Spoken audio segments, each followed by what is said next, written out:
Hey, what up, everybody? We're going to be talking to Anthony Mantha. We're going to wrap up Tyler Bertuzzi's arbitration conversation. We're going to talk about NHL 21.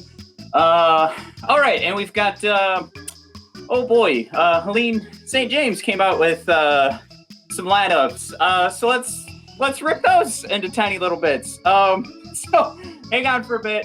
Now, of course, if you're a Red Wings fan, you're listening to this podcast, you know what other team you're probably a huge fan of? The Pittsburgh Penguins, right?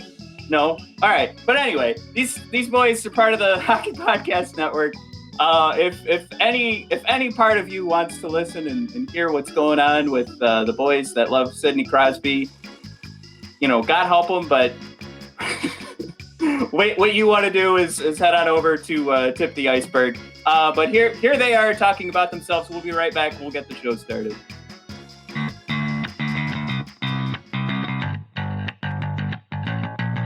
Hello, hockey fans. My name is Nick Berlansky, host of the Tip of the Iceberg podcast here on the Hockey Podcast Network. My co-host, Nick Horwat, and I talk all things Pittsburgh Penguins, from top news to game analysis and other unconventional hockey talk.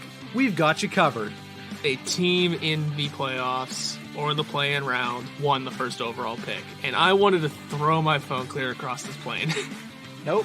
He will. Yeah, see, there's your hot take. Got it. That's my hot take. He will be a Hockey Hall of Famer, if not possibly first ballot Hall of Famer. That was just awful officiating. And who was this scrub that was officiating? Let me look it up real quick. Mark Rashe, something like that. Oh, Recchi. I just wanted to see him booming it from blue line to blue line, being the lines. That's all I wanted to see. Very few general managers have those type of players, let alone 3 players that you can easily say, if I don't trade them, my team will be better. So all I have to do is not make a move. And I get that's a foreign concept for Jim Rutherford, but you just don't do it. Don't do it. You don't do that. New episodes every Monday. Tune in at thehockeypodcastnetwork.com or wherever you get your podcast from. And let's go Pens.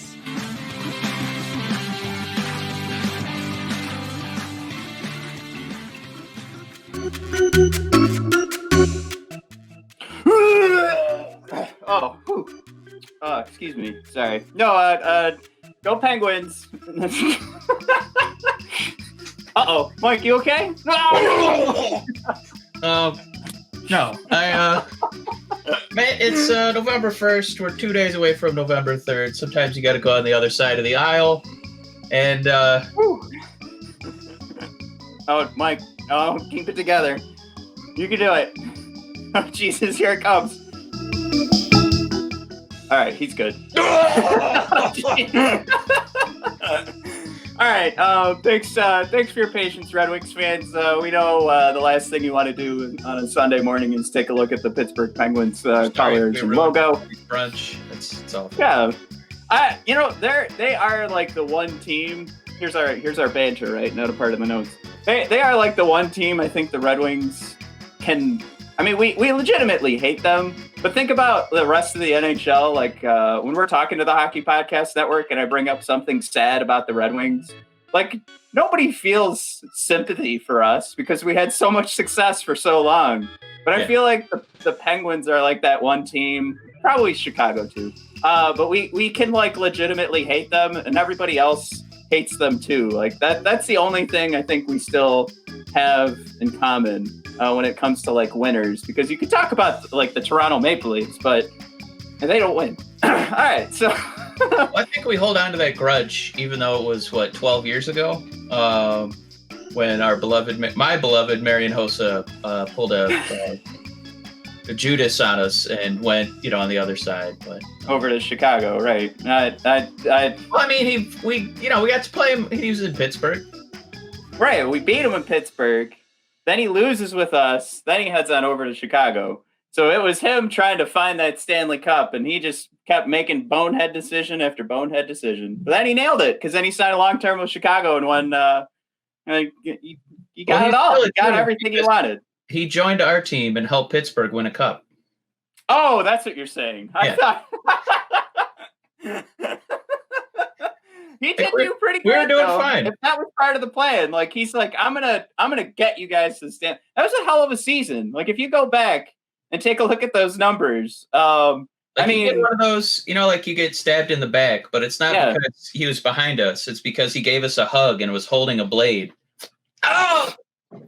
So that it's one of those things too, like going back and looking at Pavel Datsyuk's numbers around those years and seeing how amazing he was with Marian Hossa with all those possession statistics. The turnovers were always there, the takeaways. Yeah.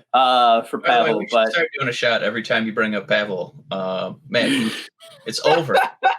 And I'm sure there's no way you're going to bring him up again in this episode. Oh, we might as well transition right into that, huh? Mike, that'll be our first segment. We'll break the order here. Breaking news, Mike. Lucas Raymond was kidnapped by the Russian mafia and replaced with Mr. Pavel Datsyuk. I don't know if you had the pleasure of watching it, Mike, but we're going to take a look here, just as the evidence that'll be shown in court. But watch Lucas there. Boom. Wow. Oh, it's a beaut. Honestly, this is something that when you're trying to find the excitement, and I apologize for everybody who's listening to the podcast, but what you're watching is a Datsyuk level takeaway and just an amazing finish from Lucas. I think we've got another angle as I scroll down here, and this is from Here's Your Replay, which I think if you're a hardcore hockey fan, you're following at Here's Your Replay, so we're not necessarily plugging anything. I know it might sound tongue in cheek what Matt's saying that poor Lucas was abducted, but clearly this is not the work of a teenager. This is a grown man Hall of Famer move. As soon as you see the highlight, I think he'll easily agree with what Matt's asserting here. Yeah, it really is. Like you need to find those. It's defensive awareness, it's skill, and then it's a puck in a net. Matt, that's a Hall of Fame move right there. Welcome back. Hand-eye coordination, and how about the time that you have to turn around and set up that move? Again, if you haven't seen it, it is just that amazing, and that short of a clip too. I mean, it's a 2-second GIF of seeing a takeaway, a turnaround, control the puck, look up at the goaltender, spot the puck in the right, in the open part of the net. I mean, all of that happens in 2 seconds. It's fantastic. Something that we need as Red Wings fans to get excited about. So we can cross that one off the list. That's good. I just it feels like it's kind of been a little while since Ken Daniels has really had a real reason to say what a Datsyukian dig that was. So hopefully with Lucas, his abduction, we'll be able to start saying that again during hockey games. But Matt, we got some more Tyler Bertuzzi talk here from our last episode. We guessed, we hypothesized, and other synonyms about what kind of money he would make. And Matt's been decided. His money's coming in. Did he get enough? Okay. That's a tough question. He was our top goal scorer last year, man. Now, we talked last week about the number that Yzerplan came in with, and then that was the move that kind of decided this whole, like that was the move that was, this is still the Yzerplan. There's no loyalty. I mean, I shouldn't say no loyalty, but he's really looking out for this team first. And then we got the decision on Monday from the arbitrator. Maybe that was Tuesday. I can't remember now. Anyways, so we got the decision early in the week, and it actually came under what we guessed, which would be 3.7, which would be the midpoint. See a lot of these arbitrations that actually go there end up at that point. And Tyler came underneath that. And one of the things that popped in my head was, shoot, and we were talking about this over the summer. I mean, if you're talking about a guy I highly respect in Prashant Iyer, you had the free press, the projections were 4.5 to 5 million, and this was going to be something long term. And you saw those numbers, and you're like, Jesus. I mean, he's good, but come on. So there's two ways to look at this, Mike, and it's either goddamn, did Steve Yzerman do an amazing job with this. And the Yzerplan is those wheels are greased up and running. And you're going to have, you're going to continue to get that flexibility. Or you look at it and go, man, that super sucks for Tyler Bertuzzi, which I think now is a good time to just real quick before I share some of the statistics. We've got two pieces here from Red Wings Rant and the Brothers of Discussion that we'd like everybody to check out. And let me share another screen here. Mike, can you see that website? Yeah. All right. So this is the bodpodcast.com, brothersofdiscussion.com. Real quick, everyone, if you haven't checked it out, you can go to our shop. And it's just from bodpodcast.com, from the homepage. Click on the shop page. And you do have your Red Wings Rant t-shirt, your Red Wings Rant mug. You've got your sweatshirt. I just want to make sure everybody knew that was there. But we're actually going to go into the Red Wings Rant page, and I want you guys to see Jesse L. I love that, Jesse, you put your last initial as your name for the article. But find Jesse at JCLEIST17 on Twitter. Jesse's going over Bertuzzi's worth. And Mike, who's Jesse? Well, if you're following and a part of the conversation online on Twitter for the Red Wings, you're going to see Jesse popping up everywhere. But he's somebody that I've actually had a lot of conversations about the Detroit Red Wings.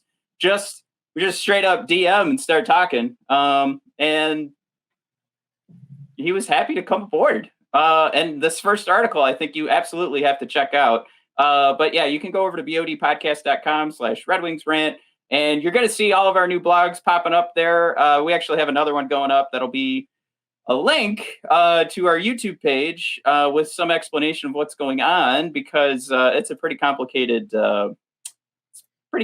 model, Mike. But check out Jesse's article. He's kind of in agreement with us with Bertuzzi definitely could have gotten paid more. And here we're going to go over the first bit of my calculations that went up to show that. So this is a lot, Mike, and this is why I made a YouTube video to kind of go over what's going on. So look, I want you to know that I did some work here.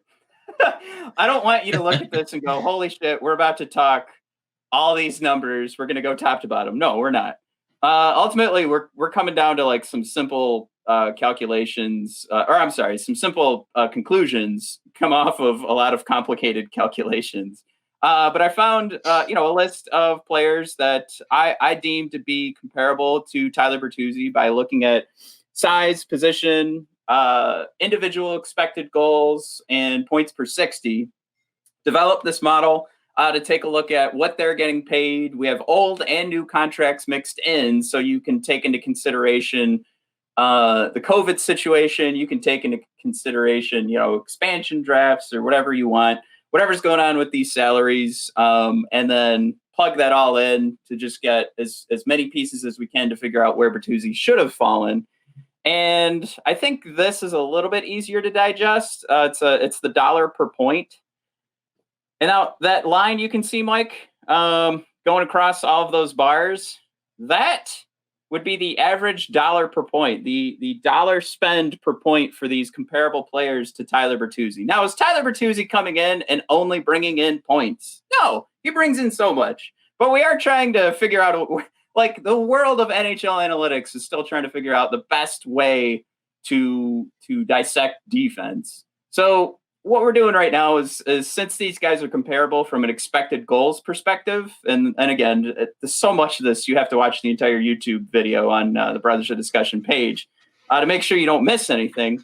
But with all these comparable players coming into play, you can see how far Tyler Bertuzzi is beneath the average, and so many guys like Andrei Burakovsky, Brandon Saad, Jason Zucker, Christian Dvorak, and it just, to me, there are so many guys that you probably could have interchanged in that graph and put in there as like, here's another comparable player. But ultimately what it comes down to is, and I'm going to pull this up again just so I can read the number, the average salary in millions for these guys that had comparable points per 60 and a comparable expected goals number came in at that 4.3 number. So you could just sit there and go, all right, Bertuzzi got paid $3.5 million. the average for those guys was 4.34 million.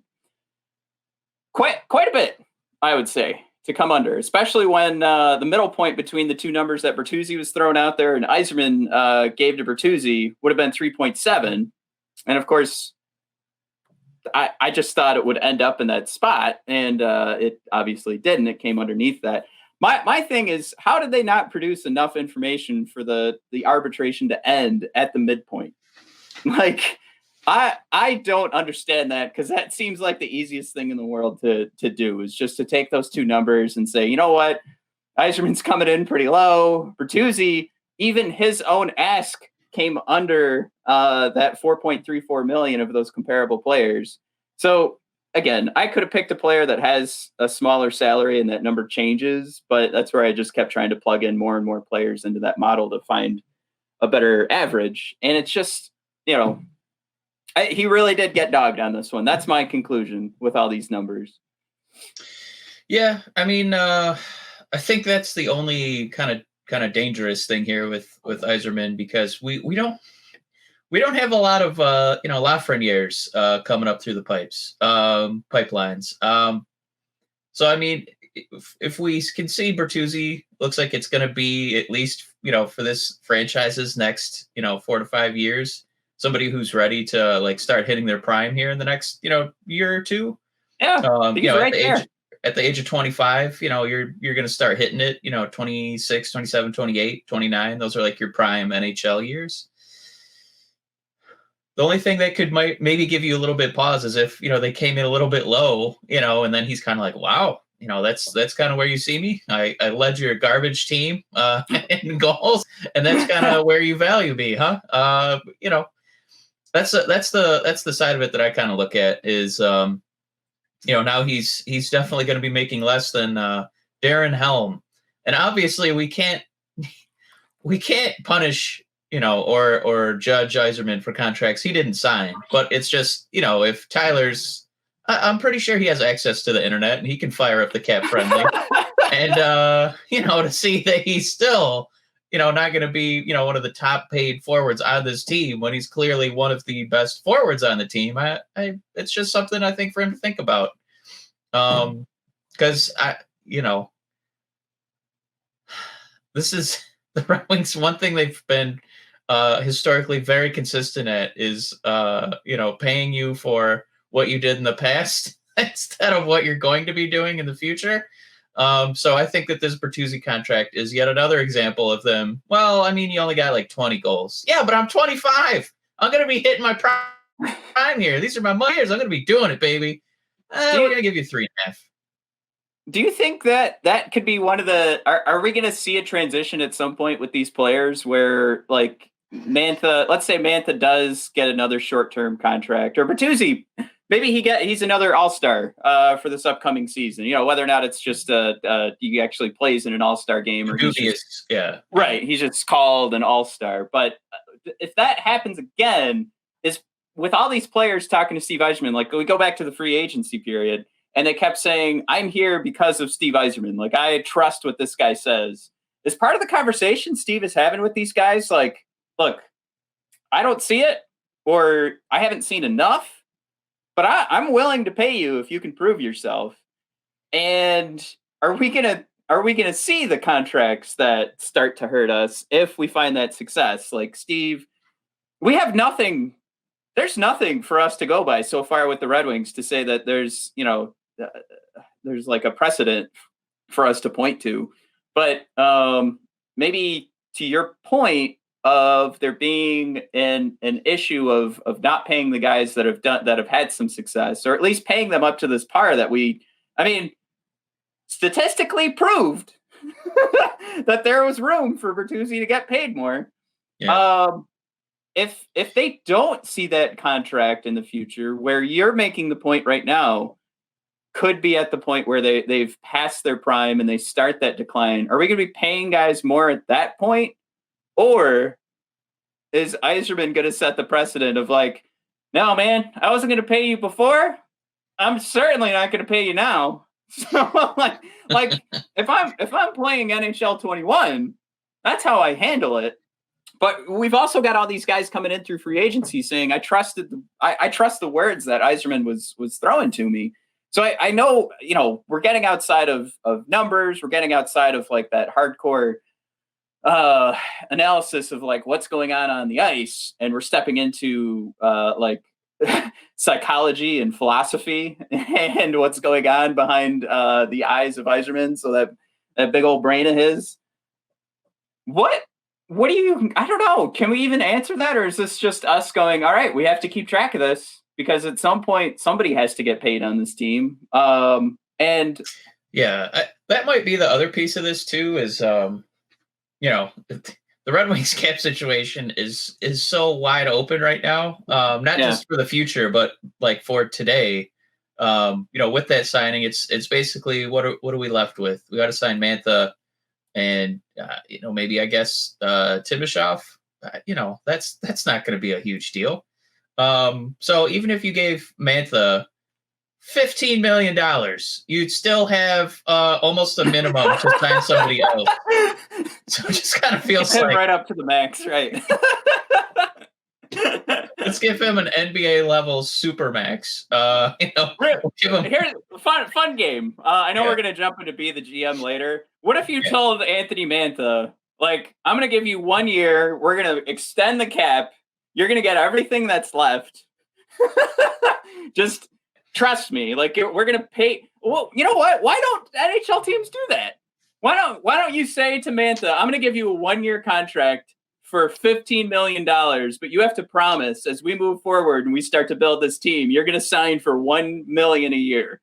Wouldn't that be a great idea? Like if we walk into the season, like Yzerman's he's talking to Mantha right now. Look, I'm not going to sign yet. I'm going to see if I can get some trades in the works here. And then you're going to get $12 million just for this year.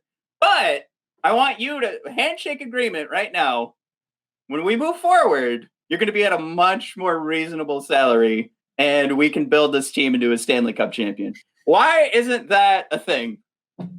Like the Red Wings breaking news with a good faith $15 million 1 year contract. It's a good faith deal. And then Mantha walks the next year.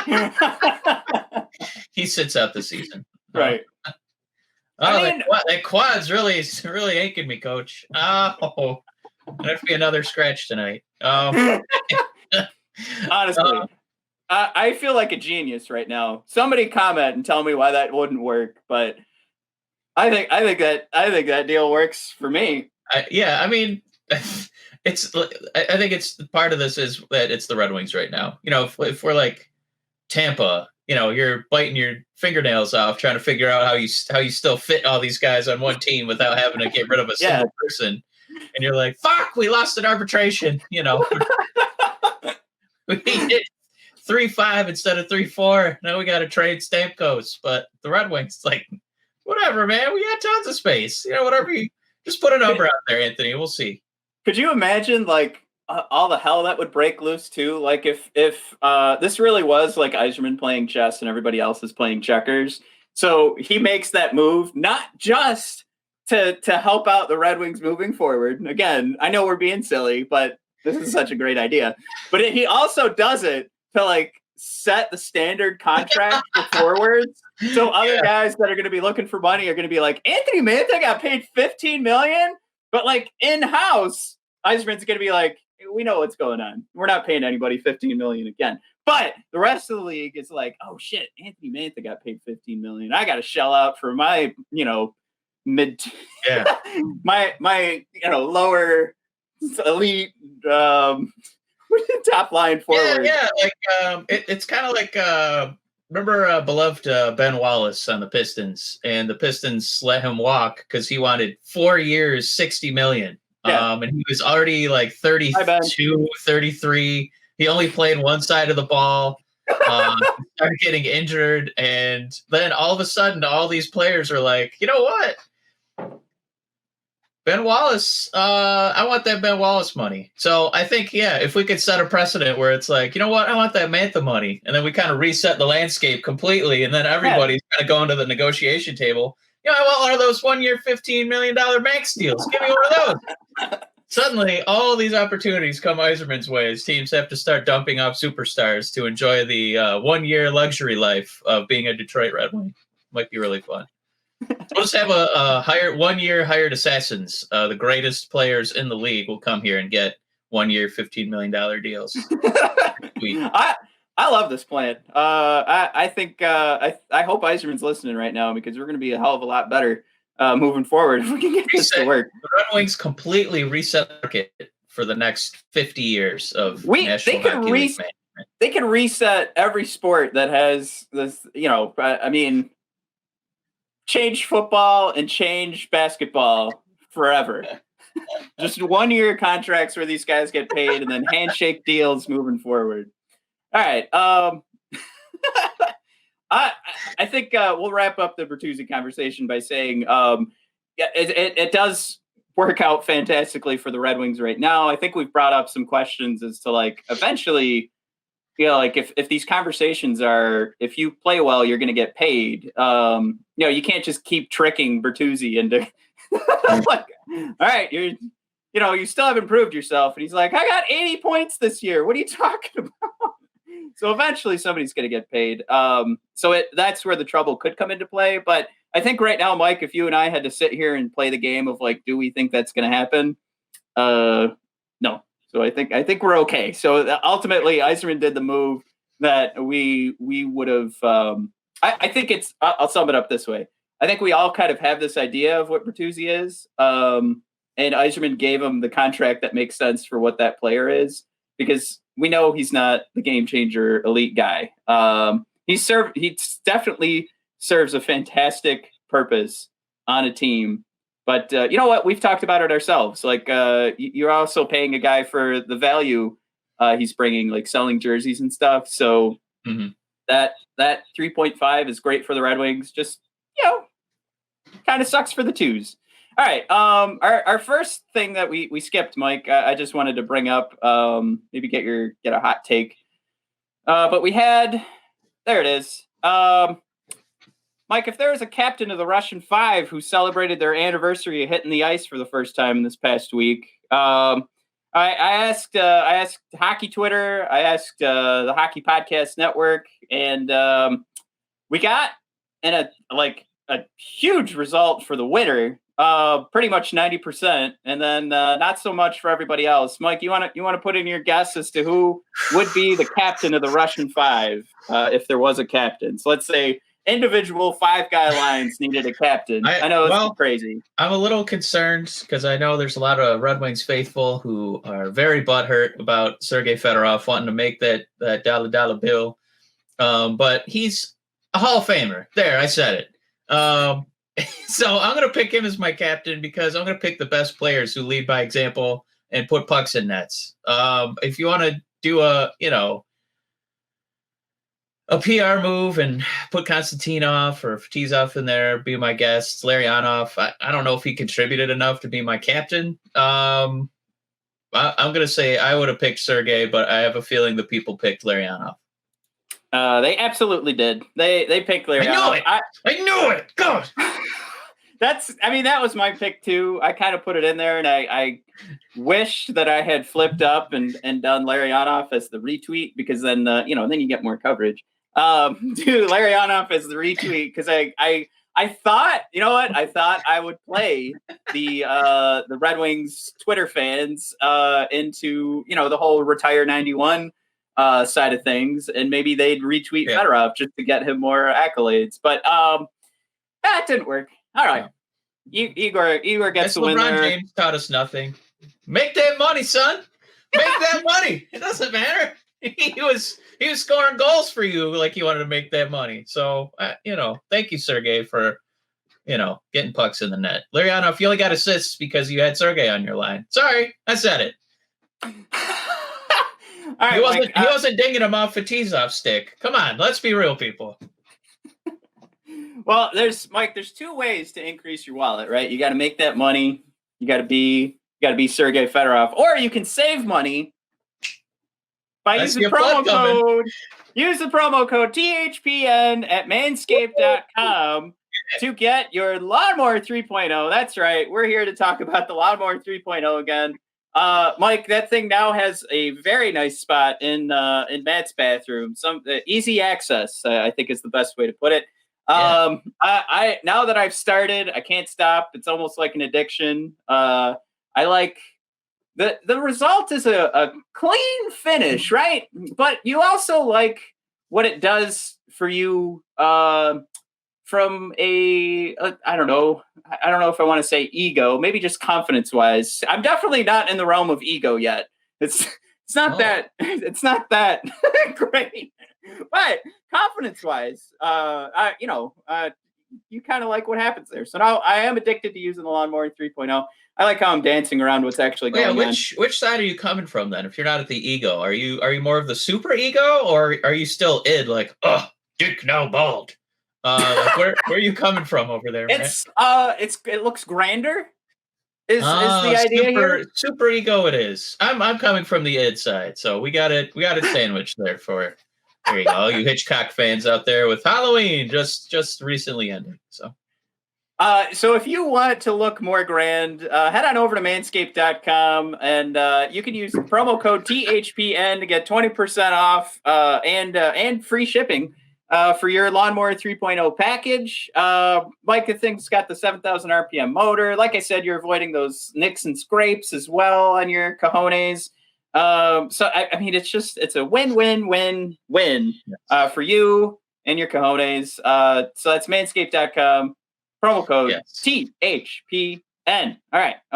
Moving on. Improve those consensual dick pics. Matt, let's move on. Right.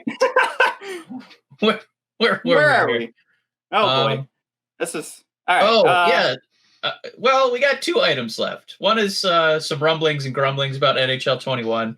And then people eviscerated poor Helene St. James for daring to think outside the box a little bit with her projections on the Red Wings lineup for the coming season. I think it's worth reading those out here. Matt, do you have a graphic ready for us? If not, I'm happy to read. Go ahead and read them. We'll pretend everybody's on the podcast now. I think this might be the one where there's some molars being ground into dust. The first line, which was Anthony Mantha. Well, I can see that. Centered by Robbie Fabry. Well, that might happen on some nights. Valtteri Filppula. So we're going to talk about defending that one in a second here. Line 2 was centered by Dylan Larkin.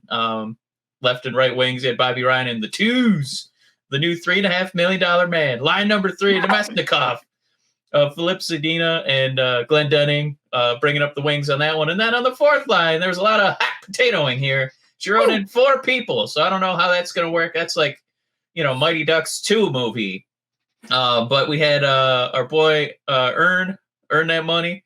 Darren Helm, Franz Nielsen, Sam Gagne. In some capacity, those goofs will be in there.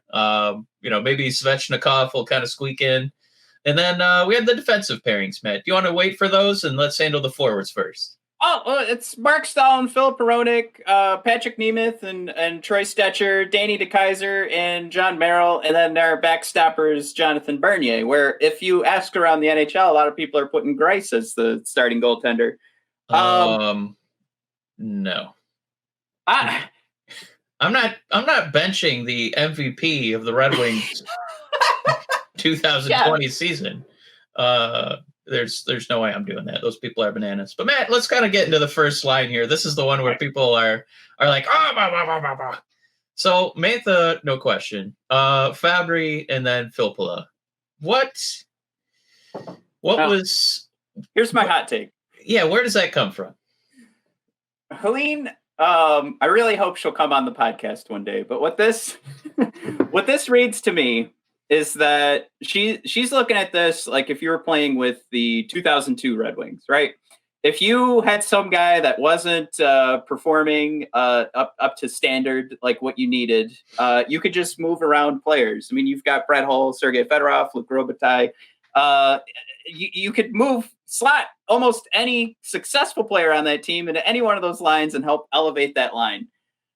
We can't afford to play that game with this team. All right. I don't know if we can be completely sold on Robbie Fabry. I know Valtteri Filppula is not the guy you want to throw on your first line. Could you imagine us touring the league, and when they announce the starting lineups, they're going to have to say Valtteri Filppula. And the only thing I can imagine that benefits us if he's on our first line is the gut-busting laughter that the other team, like uncontrollable rolling on the ice when they hear that. And we'd score, like probably on that first drop of the puck. But what do you do when they stop laughing? What do you do when the gut-busting laughter stops? You get destroyed. Let me try to come to Helene's aid here, because I think that one line I really like a lot that she put together, because she did comment and say, we know that there's magic with Larkin, Mantha, and the twos. Right. Yeah. But if you can kind of spread the wealth a little bit, let's kind of see if we can have more than one line putting pucks in nets. So one thing I really do like that she did was Larkin with Bertuzzi and Bobby Ryan, because if we're not going to keep Bobby Ryan, a 33-year-old guy, he's going to be able to get a lot of points playing with Larkin and Bertuzzi. So as far as like trying to pad out his stats to see if we can swap him for a draft pick, or my God, maybe we'll be, competitive enough to be watchable on some nights. If that's one combination, I think that works for all parties involved. So I really like that move. So the one spot where I would probably make a switch is with Namestnikov being on the third line, because the way that, comparably watching him, against Filppula, and then if you're going to talk about having a more well-rounded game, as much as we love Robbie, he only plays one side of the ice. And I think ideally I would want, Mantha to have a guy who's going to be able to show a little bit more diversity out there, as far as, what kind of skills he brings to the table. So that would maybe be a one flip I would try to do. Maybe just put Valtteri on the third line and put Namestnikov in some capacity on the wing or centering for Mantha. But I think that's maybe one tweak, and then a lot of the grumbling would go away. It was just Vladislav moving up.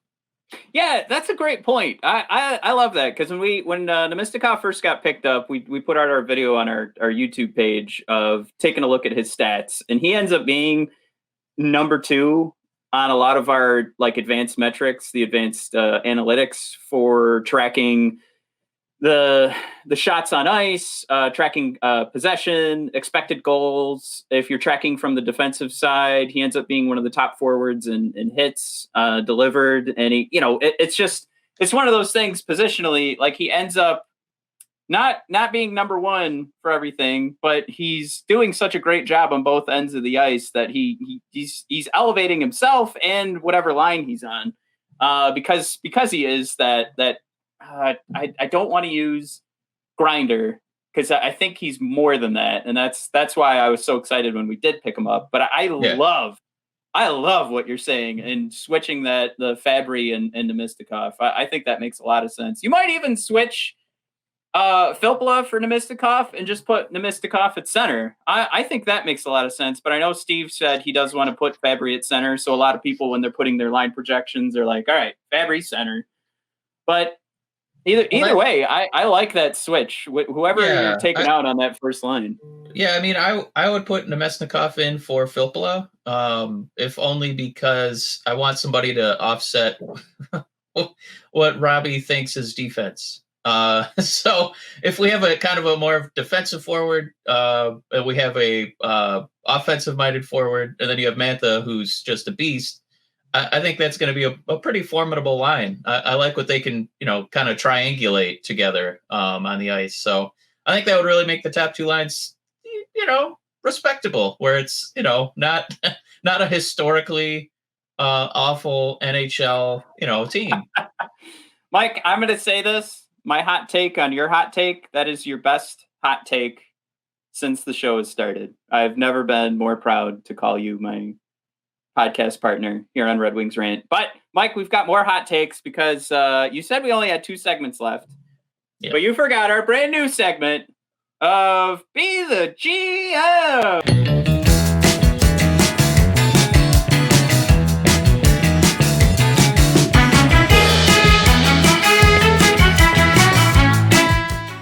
We lost there. It is. We're back. All right. All right. I was scared to hit the video to stop it, only to have it restart again. So I was like, "Uh-oh, what should I do here?" Okay. Song's just a shade long, like, and you don't want another shade too long. But man, you had a really good question for the people. Online, yeah. Yeah, we've only seen, and if you guys want to participate in these, just go to @BOD Hockey and give us a follow. We're going to be putting these out once a week. Last week we played 2 different Be the GMs, but this week we stuck with how we want to go moving forward. But Mike just had such a juicy question we couldn't skip it. So be prepared for 1 per week. And this was about Anthony Mantha. We've brought up Anthony Mantha and his contract so many different times, so it only made sense to me to talk about it to all the Twitter folks. We've only seen short-term contracts with Stevie Y. Does the trend continue with Anthony Mantha? How many years are you signing Mantha for? So the actual question you're answering in this poll is how many years are you signing Mantha for, which pretty much brings you back to that answer of does the trend continue for Mantha? So Mike, you've got 1 to 2 years, which I would kind of say is that's your short term. Then you've got 3 years, 4 years, or 5+. Now, I don't know. Let's talk about what the faithful picked here, the Red Wings Rant faithful. Did I actually put our results? Nope. Cool. I nailed it. The results were 30%, 30.8% went 3 years for Mantha. Definite fence sitters here. Nobody wanted to go short term or long term or really take that stab at long term. And the lowest was short term. It was 1 to 2 years. You had. If you went short term, you had 2 different options that could have been right in 1 year or 2 years, and that had the least amount of votes. So at 19.2%. Second to last was 4 years, but second place, Mike, 5+ years. People want to give Mantha 5 years or more on this upcoming contract, or at least 26.9% of voters said that. Yeah.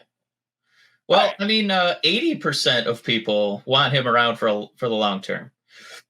So it was just in what capacity do I want 3 or 4? I don't know about that 4th year, but 3 years for sure. And then there was the 5-year people who were like, 4's not enough. Give us that extra mortgage.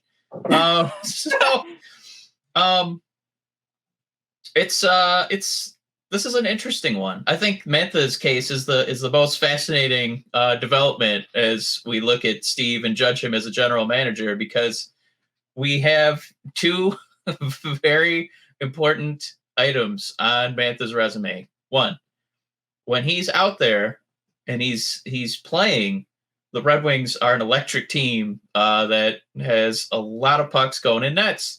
They actually win games when Mantha plays. They score. They have a legitimate top line that can go up against other teams' top lines. The other point of Mantha's resume is good when he plays. He has a lot of boo-boos. We have him documented. At this point, you can't call him reliable because of how many games he's missed. So when you look at, how do you want to structure your team with Mantha contractually? Why would you do a long-term commitment to a guy who has not proven he can stay on the ice? So it kind of boils down to you either double down and be like, well, at some point he'll figure out how to be healthy, and you sign him to a 5-year deal. What?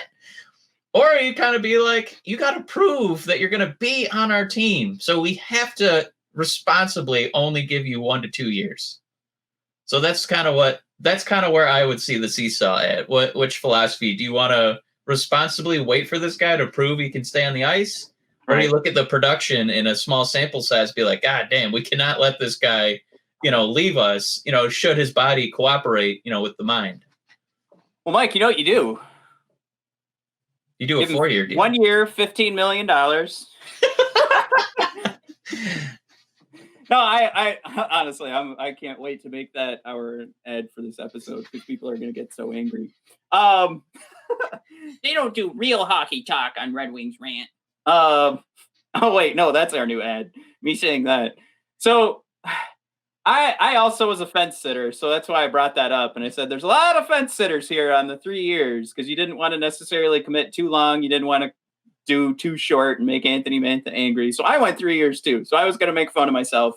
And now I went so long from saying it. I don't know. anyways, I definitely like if you're talking like the prediction, 3 years is what just pops in your head first. I think short term, I think is what I'd want. I think like seeing Yzerman do this and seeing it be accomplished with the likes of Tyler Bertuzzi and everybody he signed in free agency, I just kind of go, well, just do it for Anthony Mantha too. It's fine. Because like we've talked about so many times on the show, you're gonna have. I guess it depends on the dollar amount, right? If he's willing to sign, like at what if he was willing to go $5 million for 5 years? I would take that. Hell yeah, right? That's super reasonable. That's still under Larkin money. But I mean, if it's something where he wants more than Larkin money, that's where I'm, and that I guess that's kind of where my head would be at. Then I'm going, all right, let's pull back. I'll give you that. I'll give you that over Larkin money, but only for a few years and few 1, 2, or 3. So I think we're gonna keep getting the medium to short. So I'm gonna say. I like how you put it, that 80% of people were saying not a short-term deal. But I'm gonna hold on to that 1 to 3 years and say I hope it goes in that direction. But you know what? We haven't heard any updates on how these discussions are going. So that could be the hang up, is they have, they both have a pretty good idea of what this dollar amount should be. And Mantha, as you would, wants to get locked up. I mean, it's two sides, right? You brought up the injuries. Mm-hmm. Mantha doesn't want to see the injuries hurt his dollar amount going forward. And the Red Wings don't want to have that dollar amount hurt them because he gets injured. So it's one of those hangups. And like the solution isn't just they're both going to look at each other in the eye and go, let's meet in the middle. No. What's going to happen is, if Yzerman's winning all these negotiations and we keep saying one of them has to not work out, not necessarily like, oh, we don't want Mantha. I think this might be the one where Steve's been trying. Like this is the one we don't have a number on yet. We don't have updates on yet. We don't know when this is going to be solved, because this might be the one that's not going in Steve's favor. This is the one where there's going to be some work to be done. Now, I still say, Mike, best solution. Give him 1 year, whatever money's left on the cap, and we'll roll into the season and we'll figure things out from there. And then handshake agreement. Just tell Mantha, look, we gave you $15 million on this year, so you're signing for $2 million next year. All right, problem solved. I don't know why this GM thing is so hard.